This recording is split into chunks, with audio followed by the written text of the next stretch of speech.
Hi, everyone. This is Megan from Sugar Land, Texas.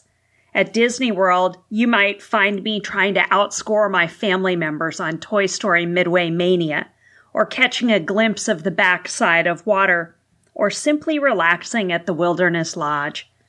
I still miss Mr. Toad's Wild Ride, but I use that as my excuse to go visit Disneyland. So when I'm not at Disney, I'm planning our next vacation and geeking on WDW with Curtis and Lindsay Stone.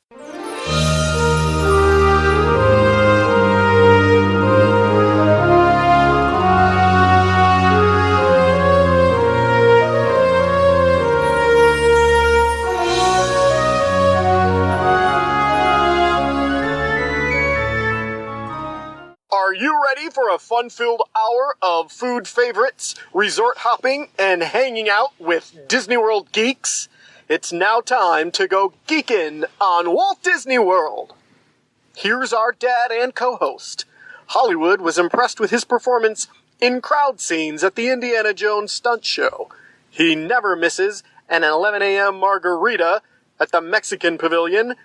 And Mike Wazowski is still raving about his performance as that guy over at Monsters, Inc. Laugh Floor. Ladies and gentlemen, please welcome Curtis Stone. Welcome home, Disney World geeks. This episode features one cousin showing another cousin's family how to do Disney World on episode 262 of the Geekin' on Walt Disney World podcast. I am your Geekin' Family Podfather, Curtis Stone, and we are the family-friendly father-daughter podcast, also featuring Mama, Auntie Judy, Soul Sister Holly, cousins Jen and EJ, and our Geekin' family will feed your passion for Walt Disney World by sharing our experiences and opinions, as well as others from our community of passionate Walt Disney World geeks. I'm so excited you're here with us listening to our show because geeky Disney people are awesome and we consider you family, part of our Geekin' family. Join us every Monday as we share travel tips, resort reviews, and lots of food talk through our live trip reports, interviews with our Geekin' family members about their trips, and special guest roundtables on fun Disney World topics from Geekin' family members all around the world. And we take pride in the awesome and positive community in our Geekin' family, so come join us to share in our love for Walt Disney World and each other, and I bet you'll learn something to try on your next vacation. If you're listening to podcasts to plan your Disney vacation, we're Disney travel experts and independent travel agents with Fairy Tale Concierge. Fairy Tale Concierge is an authorized Disney vacation planner agency, and Disney World, boy, it can be an overwhelming vacation to plan, so let Mama and Auntie Judy explain it all to you and help you create a great plan with FastPasses, dining reservations, and tips on the best rooms and resorts in Disney World. Join our mail list, Geek and Gazette, and stay up to date with our latest promotions and info when you're ready to book. Just go to our website, geekinonwdw.com/advice to request our personalized help.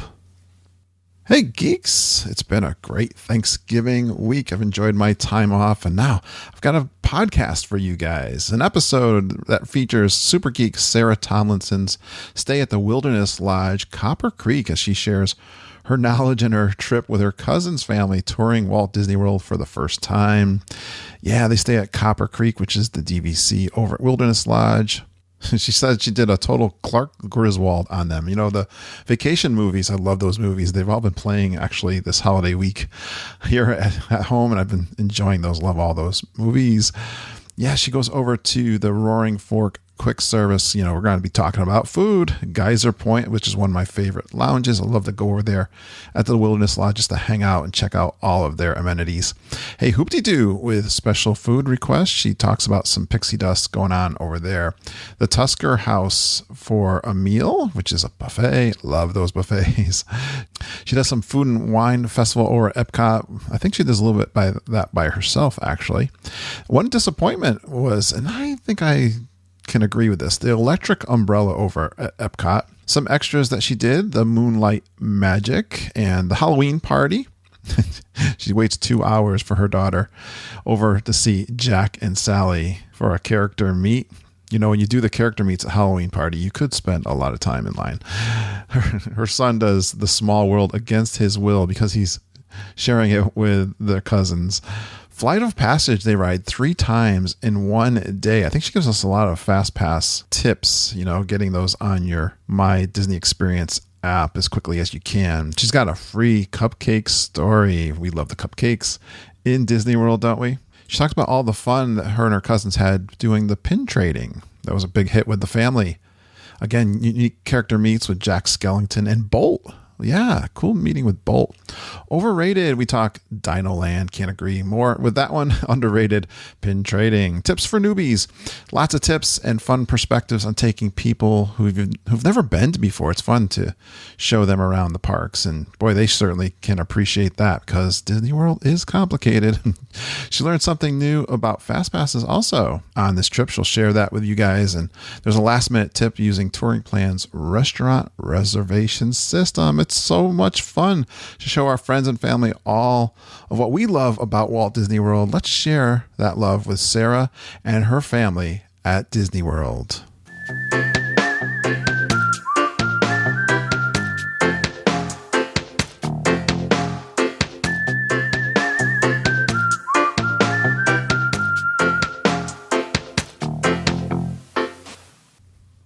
Well, normally I am really well prepared. I got some time. I get to eat my dinner, get things kind of set up and relax. But tonight I had an incident on the bus coming home. You don't need to know about that. What you want to hear is another fun trip report. And I've got one coming up.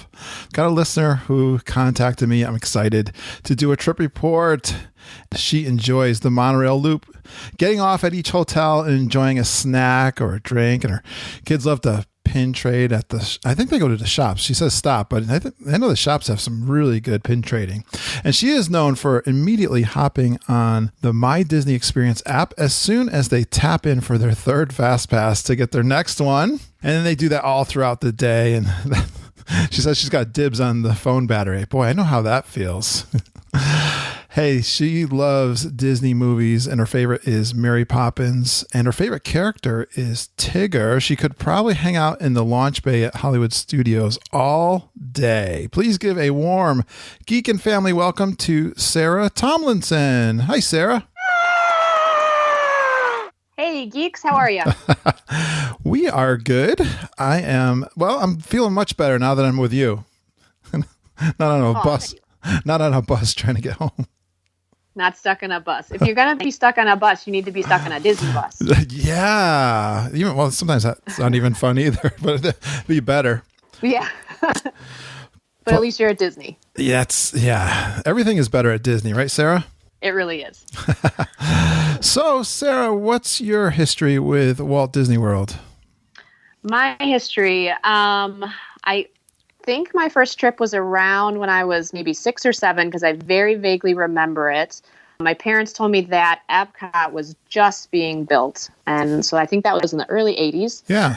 And then I don't think we went for some time. I started going a little bit here and there as a teenager. My mom's in real estate, so sometimes she would have conventions in the Orlando area. Oh, cool. And so I would tag along and get to go to Disney for a little bit.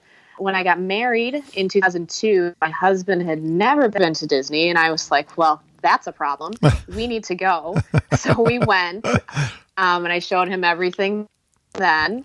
And then when my daughter was born in 2006, we took her when she was a year, and we've kind of been going about a year or every other year ever since then. All right. And then I was lucky enough to buy into DVC back in 2016, which just a little bit more. Ooh, we're going to talk about that. Yeah, you are a geek, it sounds like to me. Yes, love it. Love it. Such a fun place.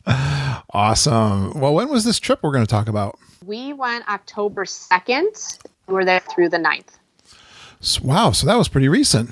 Yep, just last week. We were there for a week, and I was lucky to be able to take my cousin and her family, so her husband and her 2 kids. They had never been to Disney, and I have been working on her husband for years to go to Disney and let me show them around, and he wanted to wait till his kids were old enough, and, what he was comfortable with. So they're 7 and 5, and so he was finally ready to take the plunge. We started talking about this back in January. So in March, when my 7-month window open, because I own it Poly, and we needed a 2-bedroom. Yeah. Then I hopped on in early March, and we were able to get Copper Creek, so that's where we stayed. Oh, nice. Yes, so we're going to get into that. Well, who came from your family? Myself and my 2 kids who were 12 and 8. My husband was supposed to go, but about a week prior, we've been needing a new roof on our house, and we had a lot of rain, and we've had some problems with it, and it was starting to get to the point where it just couldn't really wait. And the only time they could really do it was, of course, when we were gone. Wow. And then he also had some things falling through with work that he really had to deal with. So oh, I don't like hearing that. That's a bummer. Yeah. I hate hearing that. It's a bummer. But in his, so he went with us back in January when we were there. Yep. And he loves Disney because we love Disney. So he was like, it's okay. I got my Disney fix for the year. You guys go have fun. He wanted me to spend, that time with my cousin because she and I are really close. Oh. And he held down the fort back home, which I appreciated. Nice. And he dealt with skunks and dogs and all that stuff. Unfortunately, I felt terrible for part of the time while we were gone. I don't know how that. Well, this is a great trip, though, when you're showing friends and family that have never been before, isn't it? Oh my gosh, it's so cool to walk around with somebody who's never been there before and really doesn't have they really don't have a concept of what it is. Right. So to be able to look, and I got both sides of it. I got to see my cousin and her husband who are my age, who are in our early 40s, and then her kids who are so young, yeah. Everybody was bug-eyed for the week. Every day it was so many new adventures and first times. It was so cool. It's probably one of my favorite trips. So did you have a concept of what they thought Disney World was compared to what they learned on this trip? I think, my cousin's husband was having a little bit of Disney sticker shock. Right. But I helped ease him into some of that stuff. That helped. And I think once he was there, he saw why it was the price point that it was and saw the value and, saw the amazing customer service. And so I think they were, they underestimated what was going to happen. Yeah. I had someone that I talked to on a regular basis, and he made the comment that a lot of people think Disney World is like a local Six Flags. I don't know if you have those. It's definitely not. Because I live about 15 minutes from a Six Flags. Yeah. And since my cousin, her name's Lisa, that'll be easier. There you go. They live about 2 hours away from us. So they've met us a couple times this summer. Mm-hmm. And all I kept saying was, just wait till you get to Disney. You're going to be like, this place stinks. It's so much better than that. So now she sees that. Great. Why I get so frustrated when we go to Six Flags with lines. Yeah. And food. Yeah, and just things like that, because it's just so much better at Disney. I wonder if you had a hard time with this, but I can relate by having the podcast where I'm either talking up something that I like at Disney World, not really sure what kind of reaction I'm going to get from people, or you're telling people, back home what it's like. Yeah. Did you have some fear about over advertising it? Yeah. Yeah, a little. I mean, I knew that the resort would definitely, I knew that staying in the 2-bedroom at Copper Creek would be amazing. Yeah, that's a no-brainer. And the Wilderness Resort would definitely deliver what I expected. I agree with you there. My only fear was what if the crowds are crazy, or what if the rides break down, things beyond your control. But other than that, I tried to not tell them too much about specific rides. They wanted to know nothing about what was going to happen on Soarin' or Flight of Passage. They wanted to be completely surprised. Yeah, good. So that was really cool. And I played up a couple of the restaurants, but I tried not to too much just in case. Yeah, right. But yeah, you never know. You never know what people's tastes are going to be, especially on food. Yeah, fortunately, there was one day on Saturday at Epcot that we had a little bit of a rough time, and it was mostly because of the heat. Yes. So it wasn't anything I could control. But other than that, I think every day they were kind of minds blown. Did you run them ragged? Yes. I was like, if we're doing Disney and you want to see it all, because they didn't know if they were coming back or when. Okay. So this was potentially, we're doing it once. So I was like, all right. We're going to do it. Full stink. I said to her husband, I said, I am going to Clark Griswold this vacation. Get ready. I love that. Oh, that's one of my favorite movies of all time. Yes, that's perfect. Yes. Awesome. Well, did they get into the Disney mood quickly? They did. So we did a quick trip. I did a quick trip with my kids back in May. I had some points to use up on my vacation club for the year. Oh, darn. And we have annual passes. And the flights were cheap. So we hopped out at the end. Yeah. Sound like mama. Out at the end of May. And when we were there, we picked up, my kids love to trade pins. And so we picked up pin starter packs for my cousin's kids, Nice. Lisa's kids, and to surprise them, to kind of be able to get into the experience. Yeah. You know, we all flew out together, which was great. So I got to from 5 o'clock in the morning on that Tuesday when we were leaving, and Lisa surprised her kids that morning. They didn't know until they got to the airport where they were going. Yeah. Oh. So for her kids, yeah, that was. Let me tell you how hard it is to keep a secret that they're going to Disney for 8 months. Oh, it's terribly hard. Oh, I didn't know you punked them on this. Wow. Well, that was up. Lisa, she said, we want to surprise them. We don't, because they've been begging to go. And so we're going to tell them that morning when we get to the airport. I was like, all right, so every time we saw them over the summer, I'd have to tell my kids, I'm like, don't say anything. And they're like, but we want to talk about it. That's hard. I know, so do I, but you can't. So that's hard. I don't know if I could keep that secret. Yeah, that's cool, though, that you were able to do it. They were surprised then.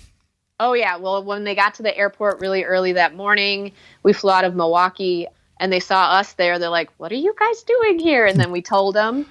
And then they didn't really do anything. And they're 7 and 5. And so Lisa was like, that's your reaction? They just kind of stared at us for a minute. Yeah. And then Lisa was like, we're going for a week. And they were like, oh, I think they thought they were going for the day. How did they get them to the airport? They didn't know why they were at the airport? They told them that, so they stayed at a hotel at the airport the night before, and they told them that they were going to get on a train and go to Chicago and go to the museum the next day. And their excuse for all the luggage was that they had to bring some clothes to a friend. And then the next morning they showed up at the airport and they're like, yeah, we're not taking a train. We're taking a plane and we're going to Disney. So, that's cool. I sat on the plane next to the girls because she has a boy and a girl too. So my daughter and her daughter, every 5 minutes, her daughter was like, are we there yet? Are we there yet? Perfect. And I'm like, it's a 2-hour flight. You're just going to have to take a minute. The classic. I love it. Yeah. All right. I love this. This is good stuff.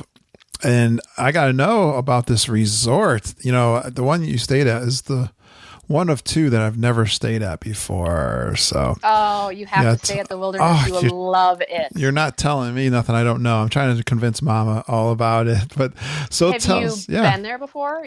Sure. Eat dinner? Oh okay. Yeah. We've spent lots of time going over there for dinner and walking through and stuff. But I want to stay there. So tell me all about where you stayed. So we stayed at Copper Creek, which is the refurbished rooms that have become DVC rooms that are connected to the lobby. Boulder Ridge is the DVC that's off in the back, but even that's not that far. I've stayed there too. Yeah. So I like the Wilderness because even though it's a big resort, you don't have to take 15 minutes to walk to your room. Okay. And our room was even not super close to the lobby, so to speak. You know, it was a couple minutes walk once we were upstairs, but I've literally been in the very last room at Animal Kingdom. Yeah. And that is a long, long walk. Kidani, I know. They both are, but Kidani, I think, might even be longer. You ever stayed at the Kidani? Yes. Yeah. Yes, that's where we stayed in January. And we were literally the second or third to last room. Yeah. Long walk. You got to take food and water for the trek to the lobby. Yeah. We were on the 6th floor and we had a 2-bedroom suite. So we were fortunate to have a kitchen and laundry and all that stuff. And they've done just a beautiful job with the refurbished rooms for DVC. Nice. I would say the 2 bedrooms are spacious, but not really spacious, if that makes sense. Because the kitchen is like a galley kitchen. So my only complaint would be that it's a little tight there, especially when you have the pull-out in use. But their use of storage in the rooms is top-notch. Okay, so, good. You know, for 7 people to stay on a week, I didn't feel like we were on top of each other. Yeah. I let my Lisa and her husband take the room with the king bed, and I took the room with the 2 queens, and kids kind of rotated in and out of there depending on the night. Nice. There's 2 balconies, so we had a really nice view of like the pool and the lake. The first night we went to sleep, and I was woken up at like 6 a.m. from the water taxi horns. Oh, yes. And I was like, no, not yet. I'm not ready. But they go for like every 10 minutes. And so you're like, oh, come on, you're killing me. But after I would say the first 2 nights I heard them, and Lisa heard them too. But after that, I slept fine. So I didn't hear them. You heard them in the morning or night too? Both. Okay. Yeah, we've heard that question. People that stay at the Polynesian at too. like midnight, and I'd hear the horn. Oh, yeah. I'm just like, no. How many bathrooms in that unit? There's 2 bathrooms, and the bathroom that I had with the 2 queens was giant. It was massive because it also had the big, massive like walk-in closet too. So it had like 2 sinks opposite each other, and then it had its own separate area with the toilet and the shower. So if someone needed to be showering, somebody else could be drying their hair, whatever they needed to do. And then the other one was like kind of a Jack and Jill type, if you know what that is. So the one bathroom had the shower and the toilet, and then there was a separate room with just like another sink. Yeah. So tons of room, and the decor is just gorgeous, and lots of storage. In fact, so much storage that when we got there, the kids started playing hide and seek, and I was literally saying like, please don't hide in the cabinets. Please don't hide in that pull-out drawer. I don't need you to break it. Don't break it, right? Yeah. Cool. Hey, did you get a chance to try out the pool? We did. The kids swam probably, I want to say 3 times out of the trip. We had a planned Friday non-park try to recover pool day, which was very much needed. We did hoop-de-doo that day. Oh, yeah. So they swam during the day and relaxed. And actually after hoop-de-doo, because we had an earlier reservation, came back and swam some more. And then they swam again on Monday, our last day before we left. So that pool's been recently reimagined, right? What'd you think of it? It's very nice. They have a cool water slide. They have 2 pools there. They have like a quiet pool over by Geyser Point, which we did not go to because my children are definitely not quiet. Then the main pool, which was never really, too full. There was obviously plenty of kids and stuff, but it was never like overcrowded. So, and just the view of like the rock formations and stuff that they make off of that pool is it's just really pleasant to look at. Awesome. Hey, how was the transportation from Wilderness Lodge? Transportation was good. We did the water taxi every time for Magic Kingdom, and that's a quick, easy walk like through the pool area to the dock. Yeah. And we also took the water taxi to Fort Wilderness for Hoop-de-Doo. And you can even take a water taxi from Wilderness Lodge to Contemporary. Oh, yeah. Yep. And so we did that because I took them to the Top of the World Lounge one night to see fireworks. Oh, great. So we did that. Nice. And otherwise we took buses. And I would say the only night we had a bus problem was Wednesday night. We did the DVC Moonlight Magic event at Hollywood Studios. Okay. I remember walking in and saying to them, because it was from 9 to midnight. Yeah. And I said, okay, guys, we need to leave probably by 11:30 or the buses are going to be insane. And they're like, okay. And then nobody, including myself, followed those directions because we were having so much fun. Oh, good. And then we looked at our clocks and we're like, darn it, it's midnight. And it was crowded. We're trudging back, and 3 buses it took for us to be able to get on a bus because it was very crowded. Wow. Yeah. And they stop at other deluxe resorts for Wilderness Lodge, don't they? Sometimes the Wilderness shared with a Contemporary, but we lucked out, and that Wilderness always seemed to be the first stop. Okay, cool. Hey, tell me, I want to start getting into some food because, yes. we are the Geekin' Podcast. And let's start with the resort. Did you do any quick service or others at the resort? We did. We did the Roaring Fork. Our first day we were there because we had lived on like beef jerky and trail mix for breakfast to get there. And everybody on the Magical Express was so excited. And by the time we got there, I was like, do you guys want to eat at the park? Because this was really what for Lisa and her family. I was like, I'm your guide. Tell me what you want to do. Okay. Because we were going to Epcot the first day. And I said, do you want to eat there? Do you want to eat here? And everybody was very hungry. we had ordered groceries and we thought about trying to eat a quick snack. And we thought, no, let's just go down to the quick service. So we did that. We ate at Roaring Fork. What did I have? I had their turkey sandwich, which was actually really good. Awesome. And they have like homemade potato chips. Oh, yeah. That they serve with it. And those were great.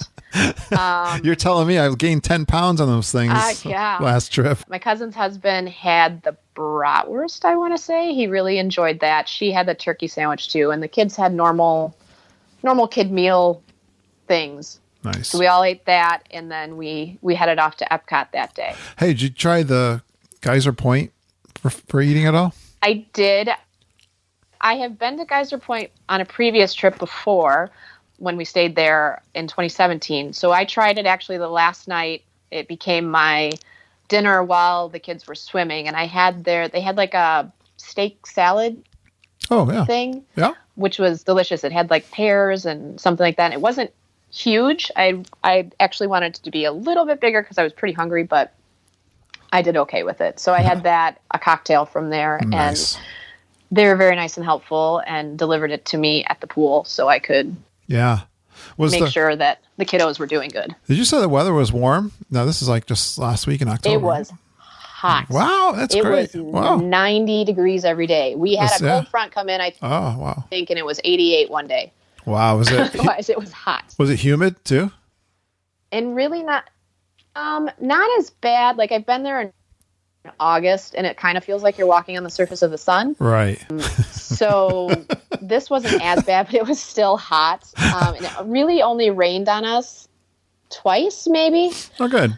So we lucked out with the weather in terms of like not a lot of rain, but it was very hot, and I tried to prepare Lisa and her family for it. I think for the most part they did good, but then that one Saturday when we were back in Epcot and World Showcase, I was trying to like move things along a little bit because there is a decent stretch at times, where there's no shade, and if you're in the back end of World Showcase and it's hot, right, you kind of feel like you're going to lose it, and we got stuck there because it was busy. Yeah, okay. And you were working them hard. Having a little hard time with it. Yeah, you were working them hard too. All right.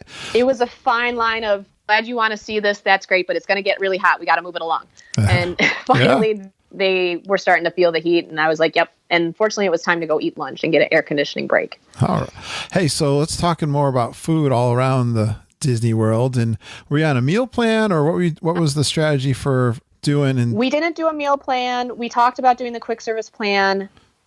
We decided not to. It would be nice if Disney would allow, because if you're in a room together, it's either all or nothing. Everybody has to get it. Yeah, right. I get why they do that. It would have been really nice since we were two different families, because I would have done the quick service plan with me and my kids, mostly because I wanted to use that stuff for food and wine. Them being the first time there, they weren't sure how much they were going to use it. If sometimes their kids split meals and don't eat a lot, and they didn't want to worry about that. And we were having breakfast in the room every day. So we decided not to. Okay.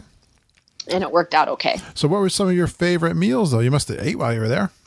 Oh, yeah. Well, I've been to Hoop-Dee-Doo before, so this was our second time there. And Hoop-Dee-Doo food is really, really good.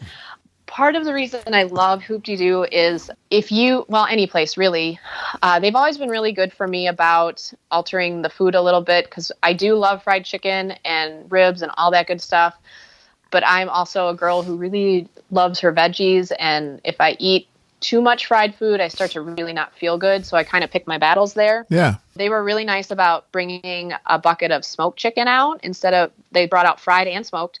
And then they brought out this beautiful plate of like grilled vegetables for us, which was more than enough food on top of everything else. And day of the Hoop-Dee-Doo, the chef called me and he said, "Oh, I understand you have some dietary changes. What can I do? This is what I can offer. Does that work?" I mean, where else do you get that on vacation? You don't normally get that. That's actually quite interesting. They do that to Hoop-Dee-Doo because it's kind of family style, right? Right. Feed. You put the trough bag on. Right. Well, I had called ahead of time and said, hey, and we were a large party. So I had a couple other people, because actually at the Hoop-Dee-Doo, my other cousin, I have a huge family. So my other cousin, his name is Craig, his wife and their two kids were going to be at Disney at the same time. So they actually met us Friday and Saturday. Oh, cool. So we were a party of 11 for Hoop-Dee-Doo. Oh, wow. And I knew fun. that they kind of eat the same way I do. So I called ahead of time and I said, hey, this is what I got. You know, I don't want to be difficult. What can you do?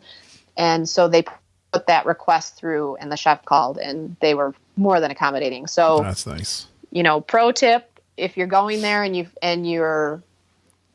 have dietary restrictions, whether it's for medical reasons, lifestyle reasons, whatever, like, don't be afraid to ask them. Right. If they can accommodate you, they absolutely will. Yeah, even the hoop-de-doo, which you wouldn't really even think. The hoop-de-doo. You wouldn't think of it. Exactly. I did not leave hungry. I would be shocked if you left any of these places hungry. All right. So, yeah, hoop-de-doo was awesome. And then we tried Tusker House, and I had never tried them. Right. And that food was so good. That was probably one of my favorite meals. Nice. Tell me why. They just have such a huge buffet spread of so many different options. I mean, I could have had like 4 plates of like their hummus and salad and pitas and this, and then they had chicken and pork, and you know, even the kids' side, they had macaroni and cheese, which looked amazing. And Disney World's the best macaroni and cheese maker in the whole world, Sarah. Seriously.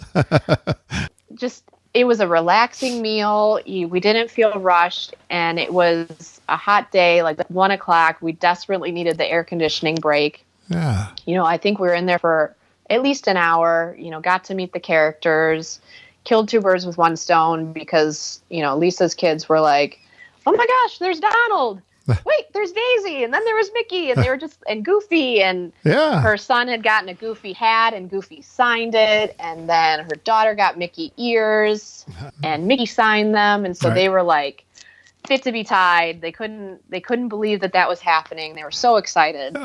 First character meal then for them. That's a good one.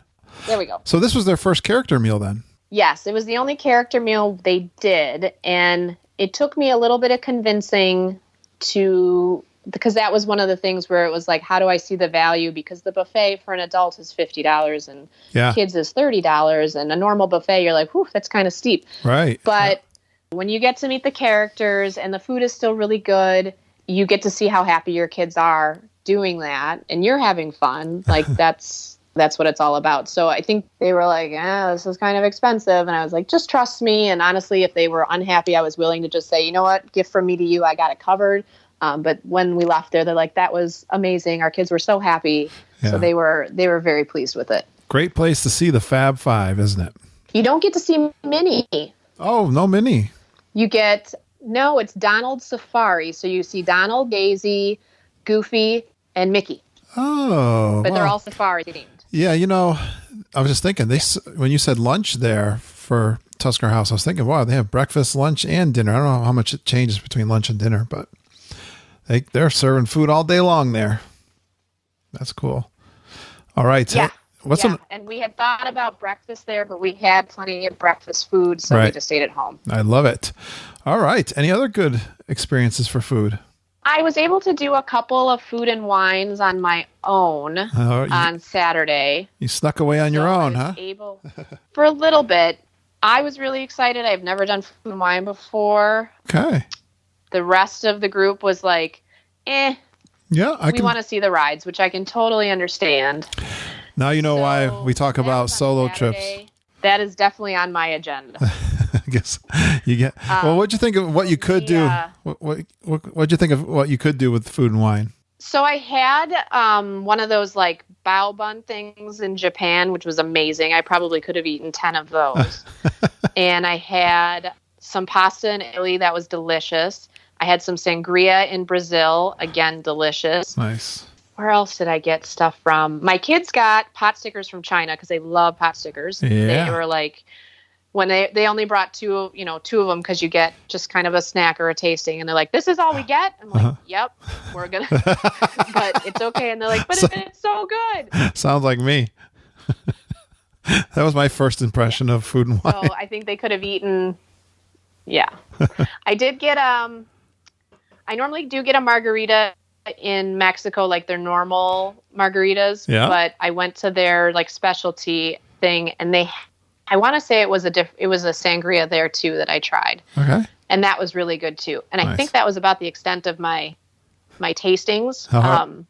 as I was on limited time, some of the lines were a little bit long because it was Saturday. But mark my words, I will be doing a solo trip for food and wine, and I will get through that place.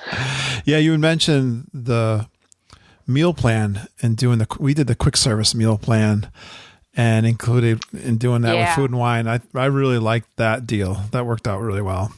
So you heard my trip report on that. I will definitely be doing that next time on my own for sure, because I think it's a good value. Absolutely. All right. Did we cover enough of the food experiments? I think so. The only bad food we had, if we're going to talk about that. Sure. Actually, I didn't have, was when I was food buying.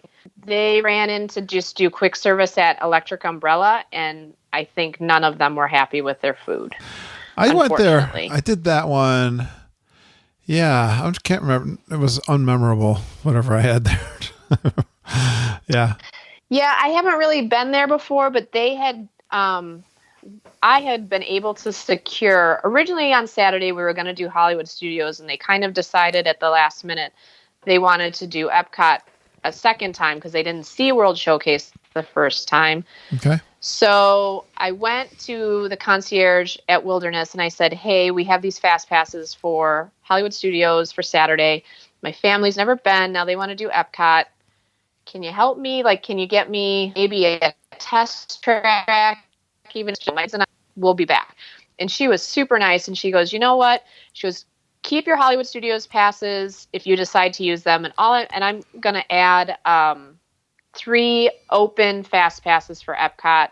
The only thing you can't use it on is Frozen, but you can use it for any of the other rides. And it doesn't have a time frame. Just use them on Saturday. Oh, nice.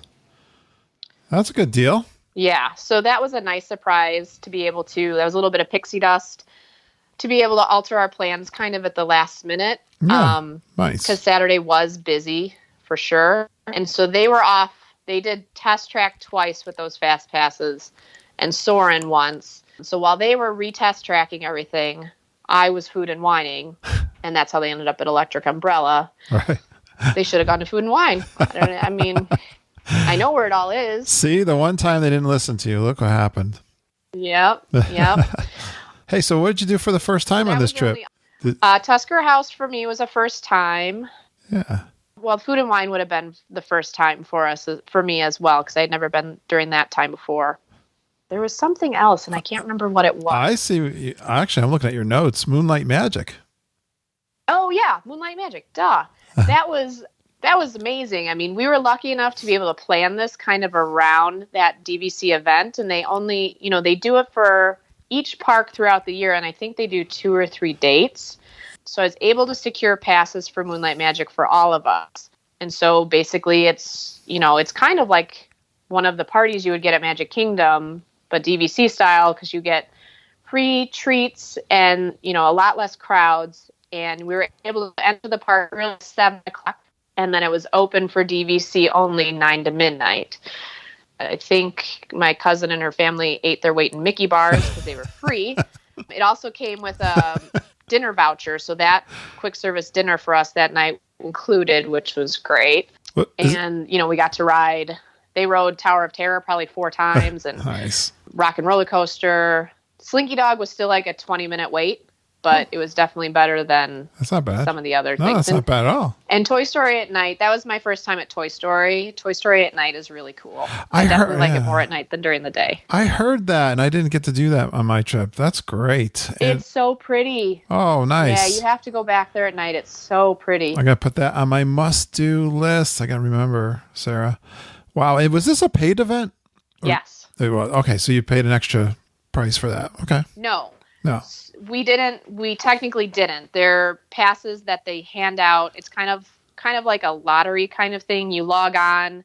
Cool. When the tickets go on sale, technically, but they're not on sale, and you just kind of hope that you get them because it's a limited thing. Right. So it was like a stressful morning for me to get them because when I went on August 30th to log onto the website, it would say like too many people or it's full, and I was like, no, you don't understand. I have to get these, but I was lucky enough to get them. Awesome job. And was it crowded then? It was pretty limited crowds for that Moonlight Magic, I would imagine. Yeah, for that event, it was not crowded, except Perfect. for when everybody was trying to get on the same bus. Then it became crowded. Bottleneck. And that was our second day.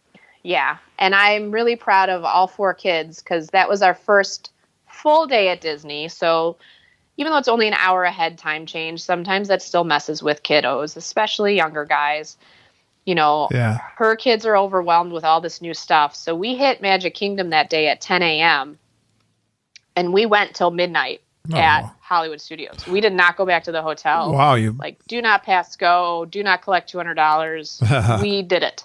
You took them park hopping even. That's great. Yeah. And we have annual passes so we can go wherever.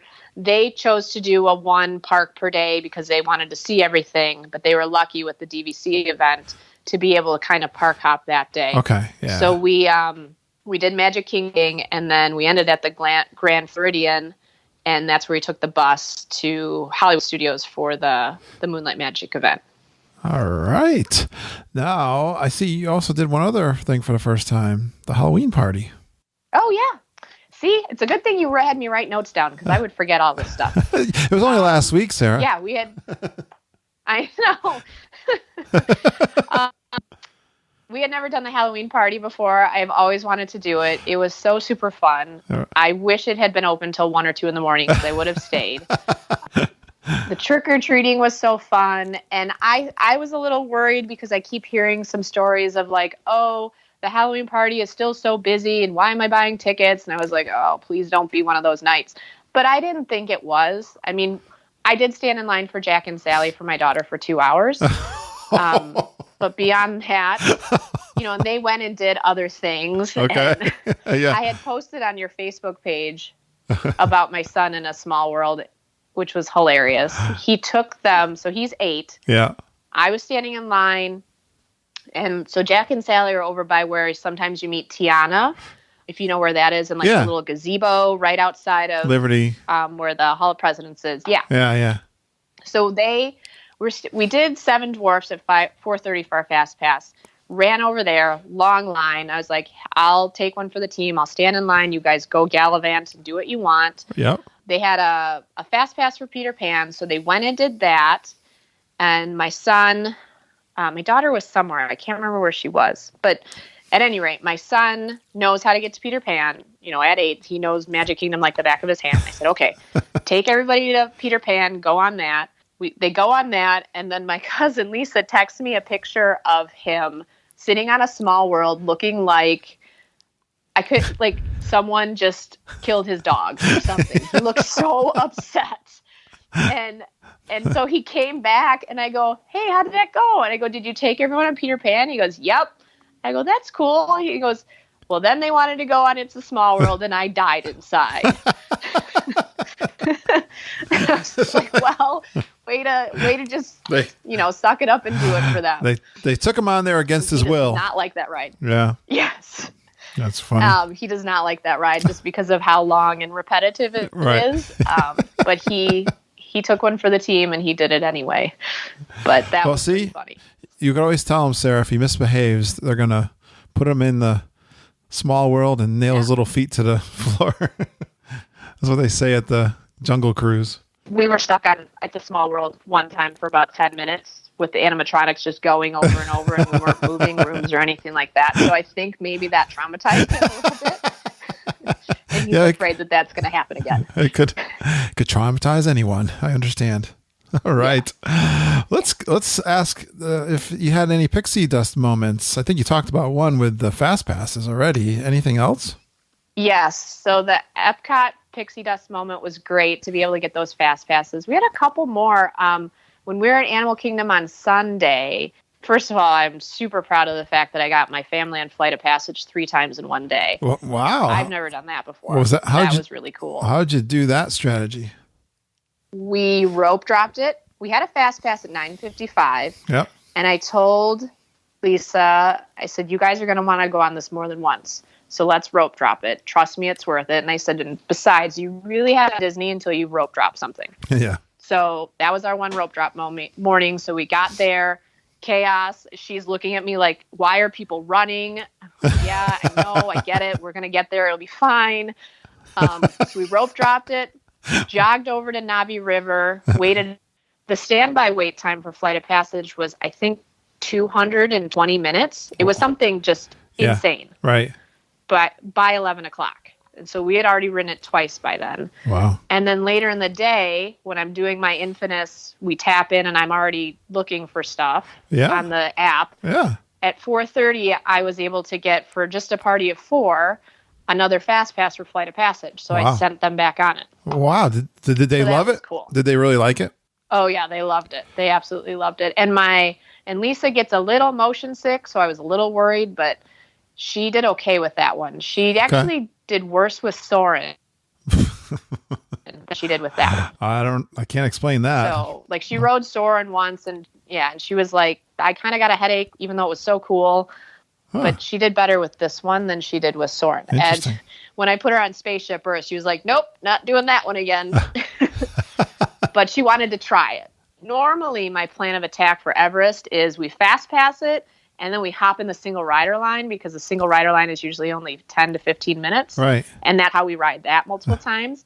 But her son is 5, and you have to be 7 to not have an adult with you on a ride. Yeah. Standby wait time is 90 minutes. Everybody wants to ride it again. And so I walked up to the guy working the FastPass line, and I said, hey, do you have any ideas for me? We would normally go in the standby line. This guy is technically not old enough to ride by himself. Should we just suck it up and go on the standby line? What do you think we should do? And he goes, don't worry about it. And he took everybody to the front of the line so we could all ride it again. Wow, you must ask. And I was like, oh. I gotta have you come on my trips and ask nicely for stuff. I try not to burn my pixie dust moments, and just try and get too greedy with that stuff. I try and pick and choose my stuff, but kill them with kindness. And I feel like if you don't say, do this for me, and if you say, hey, what's your suggestion? What can you do for me? Then they're a little bit more willing. And trust me, I made sure to go to guest relations because I don't tweet, so I couldn't give him that recognition. But I went to guest relations and gave him a good write-up that he kind of went the extra mile for us. Oh, nice. Very good. I like that. And then one night at Hollywood Studios, we did the Backlot Express for just a quick service lunch. Yeah. And somehow I got the bread tray, which is apparently a magic tray. Didn't know this. A magic tray. Do some clapping and singing with them, and you get a free cupcake. So that happened.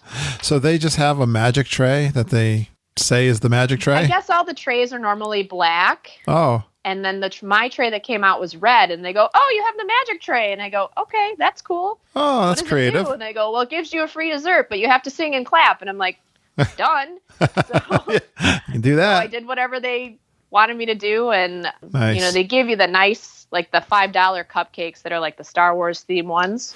Yeah. And so I got a free cupcake, which I didn't get to eat any of, because as soon as you set that down in front of 4 children, they're like, well, I'm getting that. So I split it 4 ways between them. Awesome. Yeah, right. That's tough when you got other people. Everyone's looking at your cupcake. Yeah. Four bug eyes. And I'm like, yeah, it's fine. I tried one little nibble, and I was like, you guys can have the rest. It's okay. So we all know Disney World is extra stimulating, especially for new people, but were they special family moments on this trip?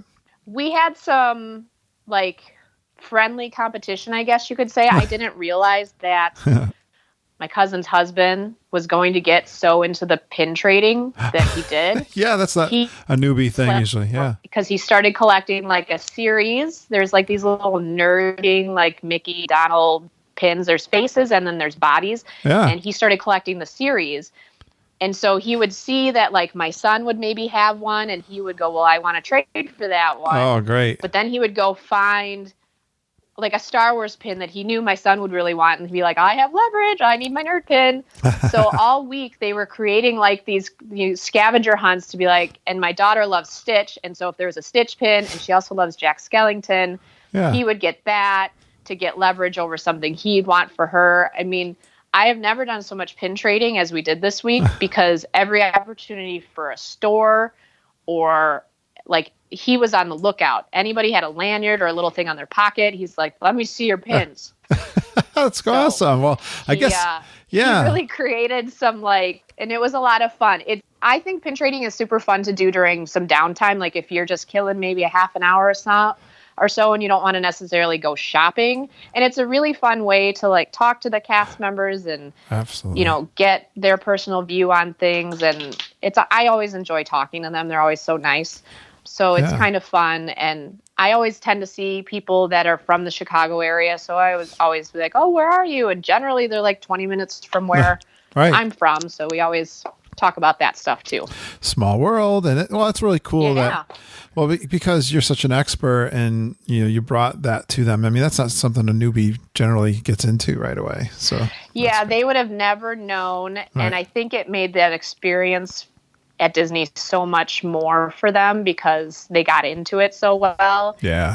And he bought a big group of pins on eBay. So you have to be careful if you're going to do that to make sure that they're the actual Disney pins, but he verified that they were. So he bought a big bundle of 100, and every day he would give the kids 4 new pins each. Nice. Because they started trading and not wanting to let go of the ones that they really liked. But every day they would get these new pins and they would trade for stuff that they really liked.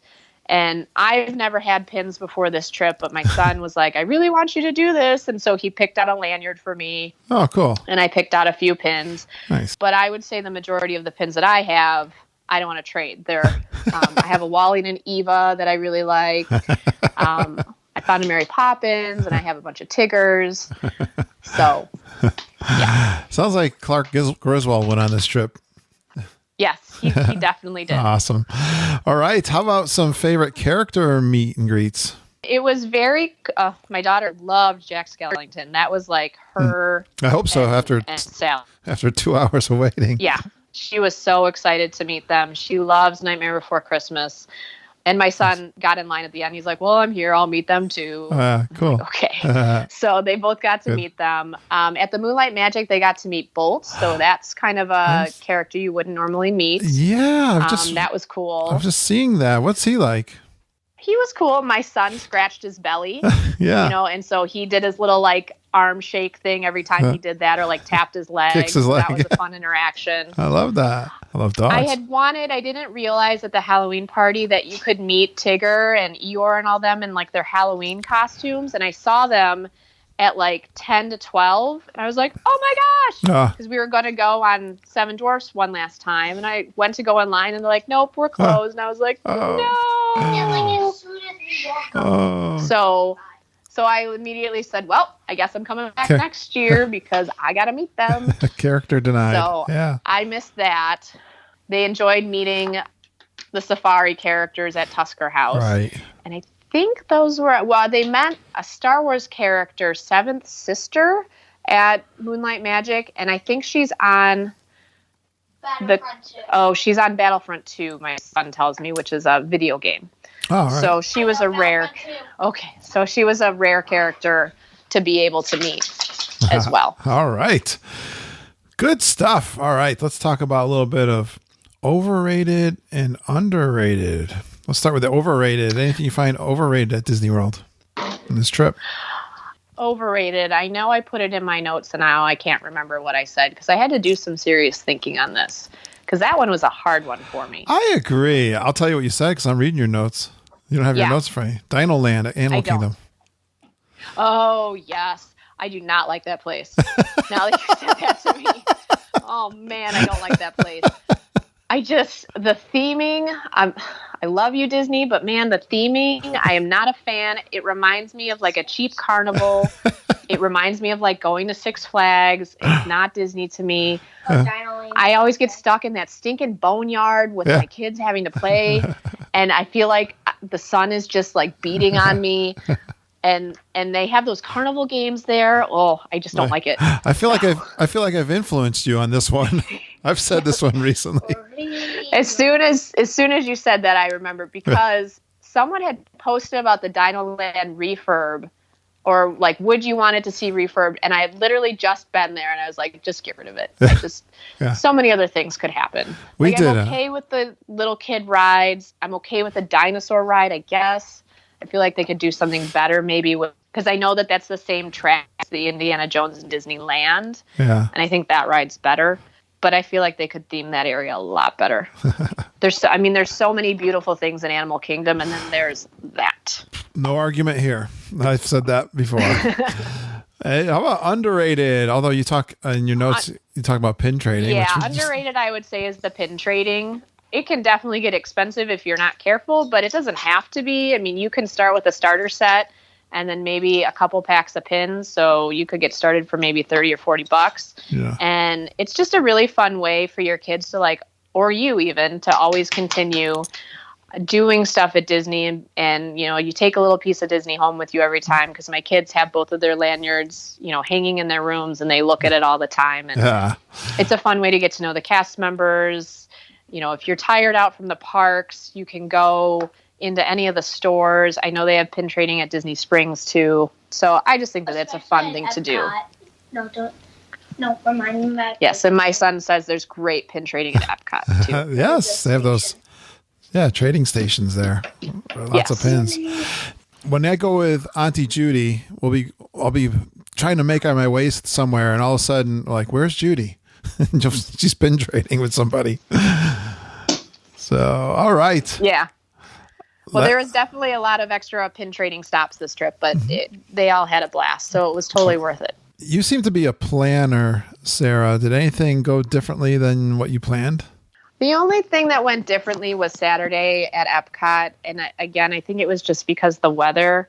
I'd wanted to show them World Showcase and see all the cool things back there, but I was very concerned since it doesn't open till 11. If you're in the back of World Showcase at 1:00, it's sometimes, and it's busy with food and wine, so it's just sometimes not pleasant. Yeah. Again, my other cousin that we were meeting, he had called me, and because they were at Toy Story Land in the morning, and then they were coming to Epcot, and so he called and he said, "Hey, we were able to actually get a walk-in reservation for everybody at Rosetown if you want to meet us." And I said, "Well, that sounds great because everybody's hot." So we had to walk, and we were still we were in Morocco. So we had a long way to go. Okay. And we were actually passing Spice Road Table, and I was like, oh, maybe we should just go in there. But we kept going to Rose and Crown. And by the time we got there, my cousin's husband the heat was just getting to him to the point where he didn't even want to eat. Okay. So I felt a little, even though it wasn't anything I could control, I felt bad. He ended up going to and seeing the air conditioning because our Rose and Crown table had to be outside, and he was not feeling that. But after he cooled off for a little bit, he felt a lot better. Wow, I can't believe in October you guys had such a... Don't go in August if you think it's hot in October. That's for sure. I know. I've been there in August. There's a reason why it's less expensive in August. That's right. For sure. Do you have any best advice for newbies? I mean, I would say that if you do not have the luxury of having a VIP tour guide, like kind of what I did for my cousin, seek the advice of a travel agent or somebody that knows their stuff. I mean, a travel agent is certainly going to help you quite a bit. Yeah. Because there were so many times that, like Lisa would say to me, she goes, if you were not here, this would be a miserable trip. I would have no idea that you have to do it this way. You have to plan in advance. And they would have felt like they wasted their money and they were just spinning their wheels. But they got to go to every park except for Animal Kingdom. We only went to Animal Kingdom once. Every other park we went to twice. They got on all the rides. We hit FastPasses. We hit characters. We hit food. They got to swim 3 times. So we did a ton of stuff. And if they hadn't known how to manipulate those FastPasses and tweak things and kind of know that, you also want to line up your FastPasses a certain way. If you're going to Space Mountain at 10 and then Thunder Mountain at 11 and then Buzz Lightyear at 12, then you're doing a whole heck of a lot of walking that you don't necessarily need to do. But if you don't know how the park lays out, how are you going to know that? Were they really appreciative of all your knowledge and all the help? Did they recognize what you pulled off for them? think so. They kept saying, how do you know all this stuff? And I'm like, well, because they're like, well, we want to go over here. I'm like, all right, it's this way. And they're like, really? You know that? I'm like, yep, absolutely. This is the way to go. Right. Yeah, definitely for newbies. If you feel overwhelmed, then ask somebody, a travel agent, somebody who's nuts about Disney like I am, something, or bring somebody with you and just make them take you everywhere. Absolutely. Like I always do, I do plan a ton, but like everybody says, plans are there, but they also get altered at times. The last day at Hollywood Studios, my cousin and her family were not feeling staying there till 8 o'clock at night. The kids wanted to. So we did our fast passes. We left there about 2 o'clock, and then they swam the rest of the day. And originally the plan was to stay for the fireworks, but they just weren't feeling it, so they had a blast swimming, and we were fine. It doesn't sound like you had to change. Don't be afraid to alter. Yeah, it didn't sound like you had to alter too much. Seems like they were pretty big troopers to do and go as hard as you could. They really were. I mean, I gave my fair share of piggyback rides for tired feet, don't get me wrong. I never got a piggyback ride myself. Okay. But they really hung in there. I think when there's just so much to see and so much fun that you're tired, but you don't care. And they were old enough, too. Tired. I mean, my other advice would be bring good walking shoes. I advise them to bring 2 pairs of good walking shoes, because if you get stuck in the random monsoon and your shoes don't dry out overnight, you definitely don't want to walk in wet shoes the next day. Right. So that would be another tip. Excellent. Did anything kind of exceed your expectations? I was surprised at the concierge giving us those open fast passes. That was really nice of her. She definitely didn't have to do that. Yeah. So I was really, I know Disney always does what they can to make you happy, but she really exceeded my expectations. And then the hoop-de-doo, just doing all the extra food for us when they didn't necessarily have to. How many dietary changes that they must have in one night. And I don't want to be one more person causing an issue. Yeah. But they're always just so happy to do it, which is just so nice. Do you think, from your cousin Lisa's perspective, what was kind of, you think, their favorite parts, and what surprised them about Disney World? Do you have a perspective on that? They loved Flight of Passage. I think that was their favorite ride. Although her daughter said her favorite ride was the Safari. We got really lucky on the Safari, and we saw a ton of animals, like up close. I've never seen so many animals. Oh, great. We saw like 7 or 8 giraffes, and I think there might be a baby giraffe. I could be wrong. But they were so up close, and we even had to stop a couple times because they were in the road, so you got to see them for an extra long time. So they really loved that. I took them on the Jungle Cruise first, and then I took them on the Safari. So I think they kind of thought the Safari was going to be kind of Jungle Cruise-esque. And I was like, no, it's real animals. And then they saw it, and they were like, holy cow. Because I said, Jungle Cruise is nostalgic, and the girl that was driving the boat had all the cheesy one-liners. Yeah. And then we also went to lunch that day at the Skipper Canteen, which that food was mentioned that. Nice. And that wait staff always has the one-liners too, so it just kind of carries into things. Yeah. But I think that they were just like overall overwhelmed at how nice the staff is and how much they try and make sure that you get the value that you paid for and you get the experience that you're looking for. Did you learn anything new on this trip? I didn't, for some reason, until this trip, I thought that you could only get like up to 5 fast passes per day, like 2 extra. And I didn't realize it could keep going and going and going. Oh, yeah, sure. So I did learn that. For some reason, I thought you were limited. But now that I know that, like, seriously, watch out. Nobody's getting my battery, because now my fast passes are going to be super early in the morning, so I can just make them all day long. Because you're stuck. If you make like a 3 p.m. fast pass, then you're not doing anything until 3 o'clock, and most of the stuff is gone by then. Yeah. But that was kind of new for me. Other than that, I don't think so. I mean, we go there so much, and I just kind of know it really well. So I don't think anything else became new for me. Did you learn how to get on Flight of Passage 3 times? Oh, yeah. See? This is why you do the interviews, not me.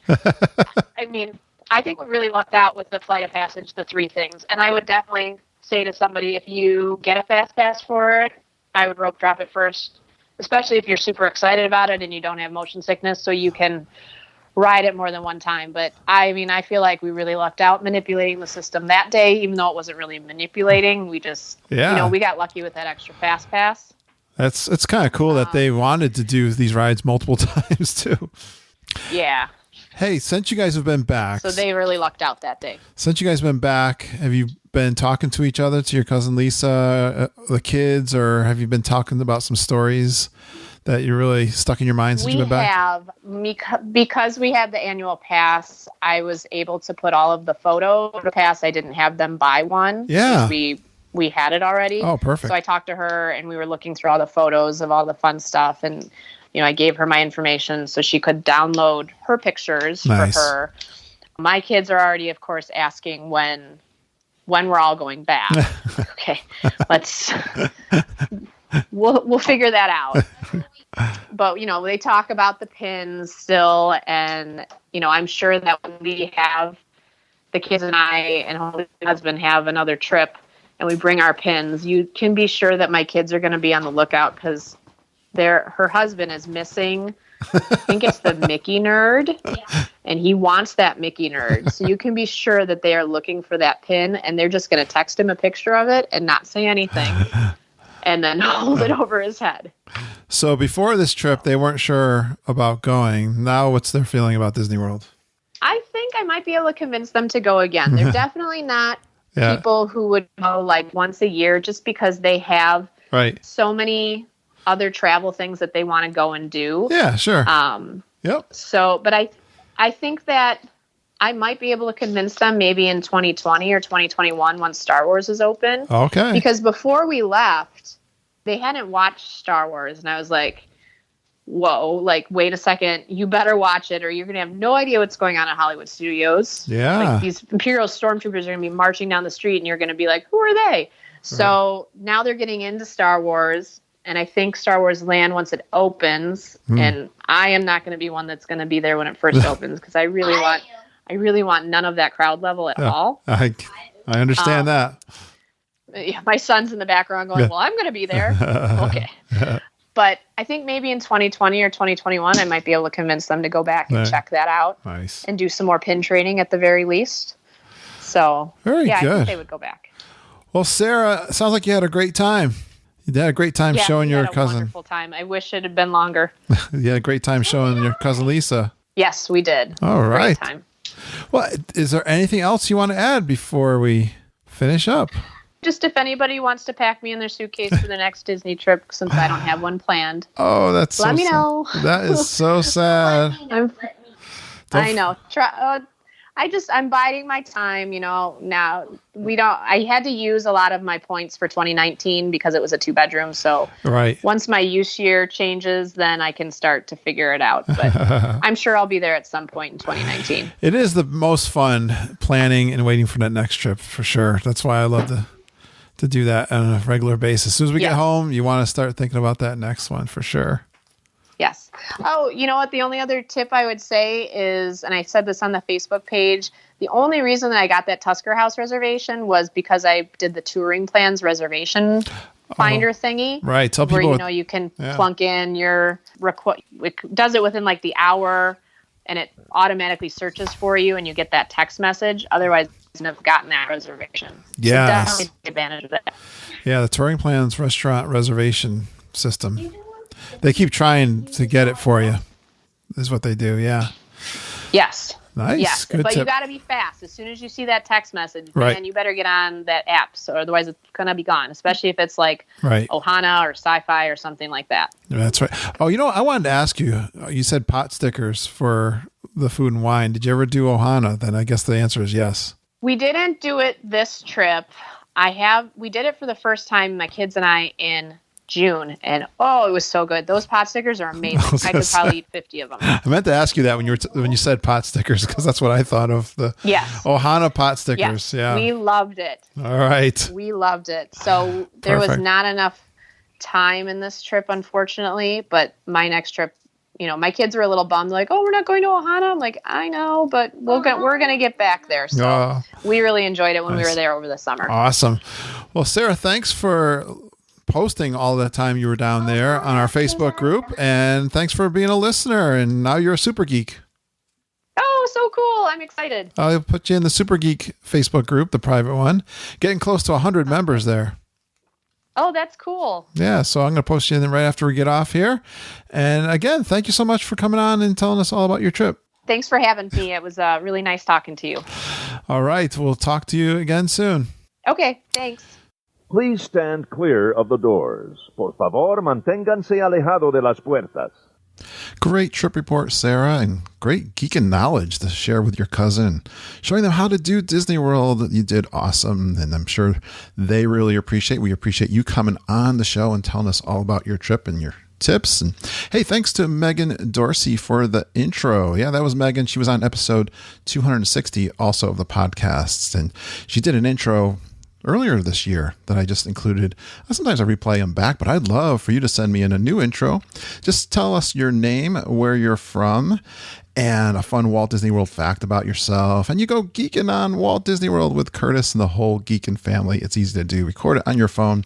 Email that to me, kurt.stone@geekinonwdw.com, and I'll play that on the podcast. Big thanks to Bruna Matskevich, Jen Moynihan-Wynn, and Glenn Kessler for recording their trip reports with me this week. I was off most of the week for this Thanksgiving holiday, and I was able to record 3 trip reports. I think it was between Monday, Tuesday, Wednesday. I did 2 in one day, which was really cool. And I just put out a request in my private Facebook group, and these guys responded. So that is cool. I got some awesome trip reports. You know, Bruna's there for the very first time. She's originally from Brazil, had a dream to go to Disney World. We did our pre-trip report earlier, and now we'll have her full trip report, which was a lot of fun. Jen Moynihan-Wynn, she was a lot of fun. I love how she called me dude during the recording. Listen for that. And Glenn Kessler is a super geek and Geek and Family member who's a favorite of ours, and he does a solo trip, so talks all about the tips about going solo to Walt Disney World. It's awesome. I got some more that are already recorded with Holly and Lindsay. We have a never have done it at Disney from us, and talk about that topic, and there's probably a few other things in there. And then also Allison Lee is coming up to do her trip report. So I've got 5 recorded right now. Lots going on in the Geek and Family. Haley Fitzsimmons asks, what is G3 in our Facebook group? Have you not heard about that? Well, let me play Kevin Curtis Allen's G3 promo. And Haley, you'll totally understand what G3 is after listening to Kevin explain it. Hi geeks, it's Kevin Curtis Allen here, your patron saint. Just to remind you, the Grand Geeking Gathering, or G3, because everything needs an acronym, is scheduled for the last week of October 2019. Confirmed coming are myself and my wife. We will fly in on the 17th of October and out again on the 1st of November. Also confirmed are the Podfather, Mama, Auntie Judy. So come on, get booking. And remember, if you book with EJ, Jen, Mama or Judy from Fairy Tale Concierge, I will bring you, the first 10 to book, a goodie bag from the sunny Isle of Wight. So don't delay. Book today.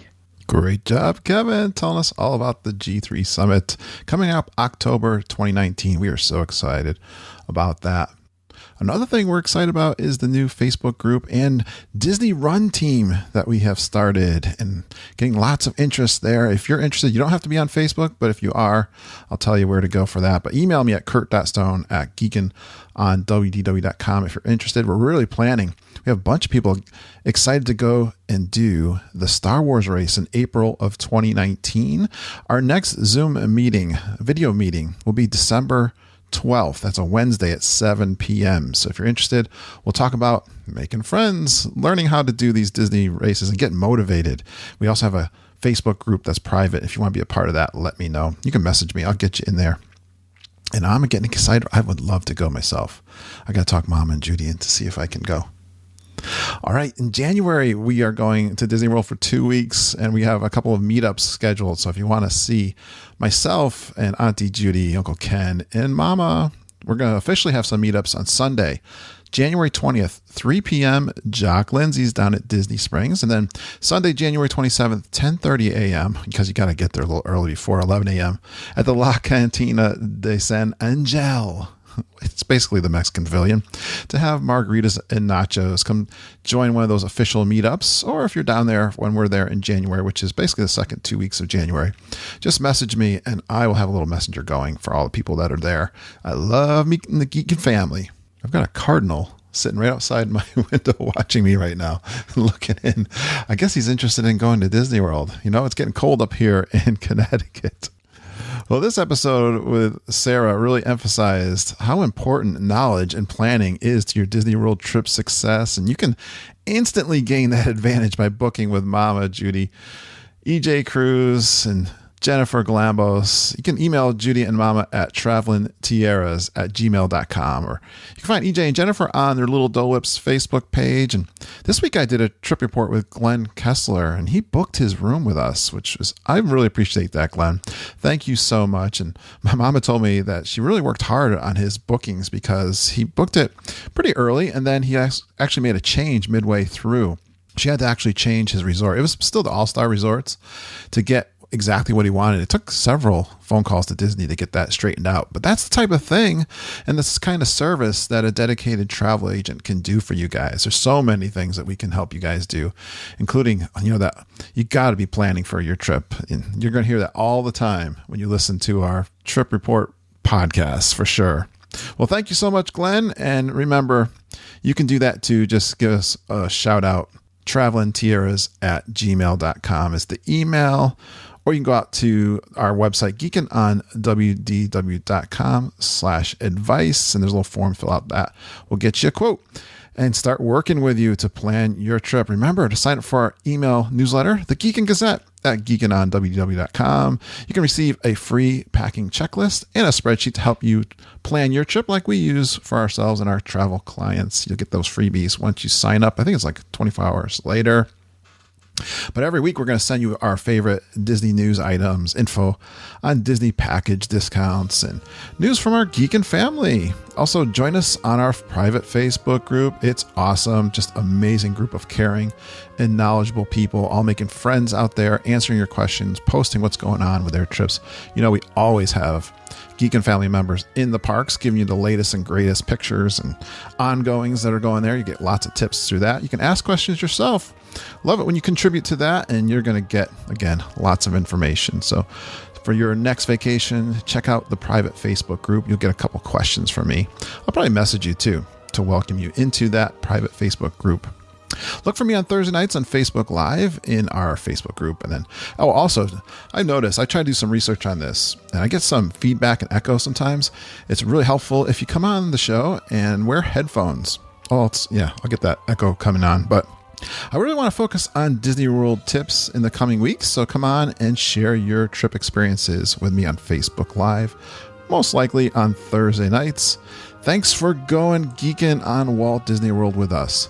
We really appreciate you listening and geeking with us every single day. We love you, geeks. Have a magical day, and I hope all your dreams come true.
I get excited and I'm like, oh, I'm going to try this or I'm going to try that.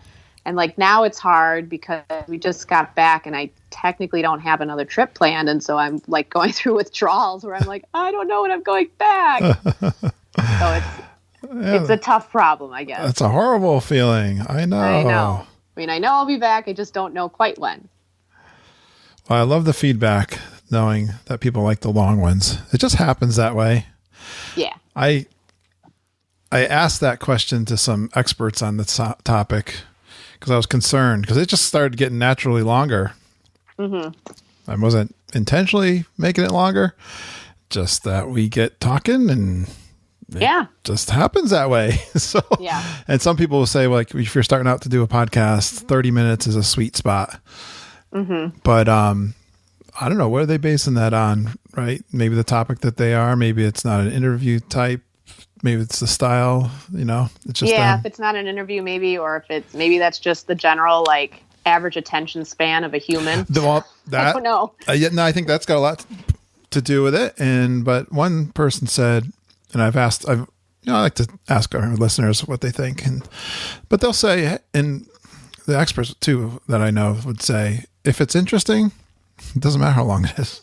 Yeah. I've listened to some podcasts in my field of work. I do a lot of nutrition stuff, and some of my podcasts are like just 2.5 hours of really nerdy, sciencey stuff. Yeah. That if I'm listening to it like in the car sometimes to and from transporting my kids, they're like, "Mom, can we listen to the Disney podcast, not the nutrition?" I'm like, oh, okay, sorry. That's great. Did your kids listen to our show? Yeah, they talk about it all the time. So they don't necessarily know that I'm doing this. I kind of wanted to surprise them for whenever it came out. Oh, okay. Well, I'll apologize for that up front because it's going to be like 2 months before it comes out. Because I am way ahead. Oh, that's not a big deal. I'm like... That's not a big deal. You're going to be like the 7th or 8th one I haven't recorded after we're done. It'll be Christmas time, so it'll be a Christmas present. So you're gonna be surprised when it comes. You're gonna forget that you did it. Yeah, I'll forget I did it. And I'm like, oh yeah. Oh, cool! Look it's coming out. I'll message you, or you can send me some pictures from your trip. I use that for my social, my Facebook, and my website posting. Mm-hmm. Definitely nice. Horizontal works actually better. It seems like too for my website. But we can talk about that later. Let's do a trip report. You ready? I am ready. Yeah, she's psyched. I'm coming in this kind of blind. I usually know what I'm doing. So there you go. We got a trip report. Thanks, Sarah. Thank you. Sorry for a couple of the poor network things and the cutting outs at the end. Yeah, so it was cutting out a little bit throughout, but you know what? I think the words actually weren't blurred too much. So during editing, I'll paste it all back together. It'll sound a lot better then. Okay. Yeah. Sounds good. Yeah, and my son decided to hop in there on the end too a little bit. It's like yeah. Actually, I'm going to do a show with some kids, I think. I had someone email me. They want to come on, and I had a couple people suggest coming on and getting a kid's perspective. So we're going to do something like that, actually. I think my 12-year-old would really dig that. Yeah? Eventually, I'll have to, maybe I'll post it when I get ready to do it. I'm going to have... Lindsay and Holly and I are going to record on Friday night, and then I'm going to have 8 episodes. I'm going to have to close it down for a couple of weeks. Cause I'm going to be so far ahead. Say that one more time. I lost you for a second. I'm going to have 8 recordings in the can so I'm going to have to not record you're for plenty busy. Yeah, I'm going to be cause I recorded 6 over the last couple of weeks, and then this is 7, and then I'm going to do one on Friday. So I'm going to have so many. I'm going to have to just slow down for a couple of weeks. Yeah, because you have to do all that editing now. Yeah, well, and I do it during the week. I do, one during the week kind of thing. I won't do them all at once. I do them the week. There's my dog. There he is. All right, well, we finished on time for you too. Say that again. We finished on time for you. Yes, very much. All right. It sounds like the mailman's there. Yeah, I think there's All right, Sarah. Have a good night. Are you there? Yep, I'm back. Let's see the poor network connection. Oh, okay. I was just saying, if you need anything else from me, just let me know. All right, yeah, I'll let you know when we put this out, and if you send me a couple pictures, that'd be great. Okay, yes, I'll do that. All right, have a good night. All right, thanks. You too. All right, bye.